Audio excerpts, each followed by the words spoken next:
इंसदाद दहशत गर्दी की अदालत ने वजीर दाखिला राना सनाउल्लाह को ही तलब कर लिया है। अब वैसे तो राना सनाउल्लाह साहब आप देखें मसरूफ रहते हैं कि मुखालिफिन को इंसदाद दहशत गर्दी की अदालतों में एंटी टेररिज्म कोर्ट्स में साबिक वज़ीर आज़म के प्रिंसिपल सेक्रेटरी आसिम खान ने चेयरमैन पीटीआई के खिलाफ बयान रिकॉर्ड करवा दिया।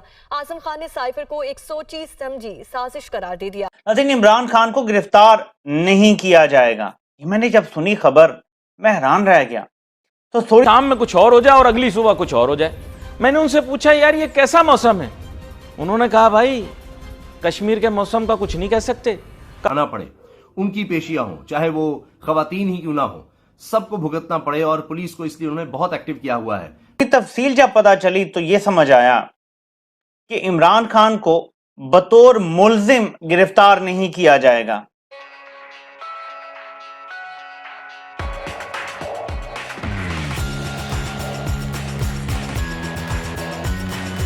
पाकिस्तान के तमाम इदारे जो राना सनाउल्लाह के अंडर आते हैं, जितने भी कानून नाफिज करने वाले इदारे हैं, उनका सिर्फ और सिर्फ काम आपको यही नजर आता है इस वक्त के जी तहरीक इंसाफ के लोगों को काबू किया जाए, उनके खिलाफ केसेस को आगे बढ़ाया जाए। लेकिन खुद राना सनाउल्लाह को इंसदाद दहशत गर्दी की अदालत की तरफ से बहुत ज्यादा मुश्किलात का सामना है। और 25 जुलाई को पुलिस ने, इंसदाद दहशत गर्दी की अदालत ने पुलिस को पाबंद कर दिया है कि 25 जुलाई को राना सनाउल्लाह को पेश किया जाए। अब इसके साथ साथ राना सनाउल्लाह साहब के जो जमानती हैं उनको भी कहा गया कि उनको भी बुला लिया जाए। अदालत भरम हुई है कि जी राना सनाउल्लाह पेश ही नहीं हो रहे।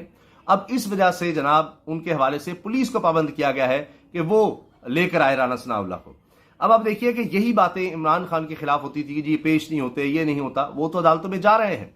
आज भी उनकी पेशियां थी और उसमें कई अहम चीजें सामने आई कि एक जज साहब जिन पर इमरान कोई बैठा रहता, तो 25 मई के वाकयात का आप देखिए कि कितने हजार रेड्स करवाई, क्या कुछ करवाया, मॉडल टाउन का सानिया है, उसके बाद आप देखिए कितना कुछ हुआ, कितने लोग गिरफ्तार, क्या क्या किया गया है। तो ये चीजें भी ऐसे नहीं है कि ये अचानक से सारी खत्म हो जाएंगी और कभी ना कभी ये सब काम रिवाइव हो सकते हैं। अब राना सनाउल्लाह साहब के लिए मुश्किल ये है कि उनको इस वक्त अब इसका भी जवाब देना है कि आप अब ये जो दहशत गर्दी की लहर में इजाफा हो रहा है इसमें आप क्या कर रहे हैं, क्या इंतजामात ले रहे हैं, क्या सोच रहे हैं, कोई स्टेटमेंट। क्योंकि जितनी प्रेस कॉन्फ्रेंस, जितने बयानात हैं वो तो महज सिर्फ और सिर्फ आप तहरीक इंसाफ या तहरीक इंसाफ के चेयरमैन इमरान खान के खिलाफ देखेंगे, इसके अलावा कुछ नहीं। और दूसरी तरफ आप ये देखिए कि अपने केसेस में पेश नहीं होते। अब ये विफाकी वज़ीर दाखिला के खिलाफ दहशत गर्दी की दफात के तहत 5 अगस्त 2022 को गुजरात के थाना इंडस्ट्रियल एरिया में काफ लीग के मकामी रहनुमा शाहगाज असलम की मुद्दत में मुकदमा दर्ज किया गया था कि इन्होंने धमकियां दी थी चीफ सेक्रेटरी को कि जी हम तुम्हें देख लेंगे, तुम्हारे बच्चों को, और इस तरह से तुमने यही रहना है, और इस तरह की बातें की थी उन्होंने। तो यही इनका अंदाज है कि अपोजिशन में फिर ये धमकियां और हुकूमत में आकर फिर ये वो काम करते हैं कि जनाब हमारी को धाक बैठ जाए, लोग डर जाए, खौफजदा हो जाए। लेकिन आप जुल्म के जरिए, तारीख ही बताती है कि आप कुछ वक्त तो गुजार सकते हैं, लेकिन जितना आप जुल्म करेंगे उतना आप ये देखें कि आपके खिलाफ कहीं ना कुछ आप देखिए कि कुदरत का भी एक निज़ाम है कि उसके तहत आपको भी कहीं ना कहीं भुगतना पड़ता है। तो अभी तो ये है कि ये इंसदाद दहशत गर्दी का मामला है, उसकी अदालत का है और अदालत इसमें बरहम भी है। और इसमें मैं आपको बता दूं कि जमानती को भी बुला लिया गया है 25 जुलाई को ही, और ये कहा गया है, पुलिस को पाबंद किया गया है कि जी इनको पेश करें, लेकर आएं। नोटिस के मतन में पुलिस राना सनाउल्लाह को हर सूरत तलबी के लिए पाबंद करे, यानी इनको इसका मतलब लेकर आए, चाहे गिरफ्तार करके जैसे भी। वज़ीर दाखिला को बजरिया पुलिस तलबी का नोटिस जारी किया गया। नोटिस में कहा गया है कि क्यों ना आपके खिलाफ कार्रवाई की जाए, और इनके जो जमानती हैं, राना सनाउल्लाह के जमानती राना सईद को भी तलबी का नोटिस जारी किया गया है। तो ये जनाब इस वक्त सूरत हाल है। बाकी आप देखते हैं कि वैसे तो राना सनाउल्लाह साहब को मरियम साहबा कहती हैं वो एक टैलेंट की अलामत है, हकीम है, ये कर देंगे, वो कर देंगे। इन्होंने ये भी कहा था कि जी ये बर्गर मार्च है और ये सब कुछ है, लेकिन उसके बाद आप देखिए कितनी गिरफ्तारियां हुई, उस वक्त कितनी आंसू गैस की शेलिंग हुई। अभी भी आप देखिए कि कितनी तवज्जो इनकी इस तरफ है कि किस तरह लोगों को पकड़ना है, किस तरह केसेस चलाने हैं, लेकिन अमन व अमान जो इनकी असल जिम्मेदारी है उस पर तवज्जो नहीं है, और अपने केसेस से ये किस तरह से भाग रहे हैं। और कहीं ना कहीं मैं जिस तरह से कह रहा हूं कि कब तक ये हुकूमत में रहेंगे। अब तो ये हाल हो गया है कि जमात इस्लामी भी खुलकर सामने आ गई है। ये फैसले हो रहे हैं, बल्कि अक्सरियत की राय जो फैसला साज हैं वो यही है कि बतौर मुल्जिम गिरफ्तार ना किया जाए, बल्कि मुजरिम बना के गिरफ्तार किया जाए। बतौर मुल्जिम गिरफ्तार किया تو ہائی کورٹ تو مینیجڈ ہے، لیکن سپریم کورٹ میں جسٹس بندیال بیٹھے ہوئے ہیں اور وہاں سے ریلیف مل جائے گا، کیونکہ بطور ملزم گرفتار کیا ہوگا تو ملزم کو تو ریلیف ملنے کا چانس بھی ہوتا ہے، کیونکہ تاریخ ہمیں یہ بتاتی ہے کہ 2018 میں جب نواز شریف کی ڈیل ہو گئی تھی اور وہ لندن سے واپس آئے تھے تو صرف 1.5 مہینہ جیل میں رہے تھے، اس کے بعد ان کی سزا معطل کر دی گئی تھی۔ نواز شریف کو جو بہادری کے میڈل دیے جاتے ہیں جی کہ وہ اپنی بیٹی کے ساتھ پیش ہونے آ گیا تھا، وہ ڈیل کر کے آیا تھا۔ وہ ڈیل یہ تھی کہ اس کے بعد خاموشی اختیار کی جائے گی، کوئی لڑائی جھگڑا نہیں ہوگا، چیک کیا جائے گا اور اس کے بعد معاملات طے کر لیے جائیں گے، اور یہ سب کچھ چل رہا تھا۔ میں اس کی تفصیل آپ کو کسی اور ویڈیو میں بتاؤں گا، یہ میں آپ کو 2018 کی بات بتا رہا ہوں، ڈیل ان کی ہو چکی تھی۔ اور صرف ایک ہنٹ رکھیں یاد کہ شہباز شریف نواز شریف کو ریسیو کرنے ایئرپورٹ بھی نہیں پہنچا تھا، کیونکہ بالکل سب کچھ طے تھا، ڈیل کے ذریعے ہوا تھا۔ اب آتے ہیں واپس کہ عمران خان کو بطور ملزم جب تک بندیال ہے گرفتار نہیں کیا جائے گا، بلکہ مجرم بنانے کی کوشش ہو رہی ہے، اور اس میں توشہ خانہ کیس سر فہرست ہے۔ اگر یہ عمران خان کو مجرم بنانے میں کامیاب ہو جاتے ہیں، یعنی عدالت سے فیصلہ کروا لیتے ہیں، جس سلسلے میں ویٹ کر رہا تھا اس ویڈیو کا، لیکن ابھی تک محفوظ فیصلہ 3 گھنٹے ہو گئے ہیں نہیں سنایا گیا۔ اسلام آباد ہائی کورٹ کے چیف جسٹس نے جو توشہ خانہ کیس کا جج کا فیصلہ ہے، جج ہمایوں دلاور کا، جس میں اس نے قابل سماعت قرار دیا تھا، اس کو چیلنج کیا گیا تھا، اس کا فیصلہ محفوظ پڑا ہوا ہے، آج محفوظ ہوا ہے فیصلہ۔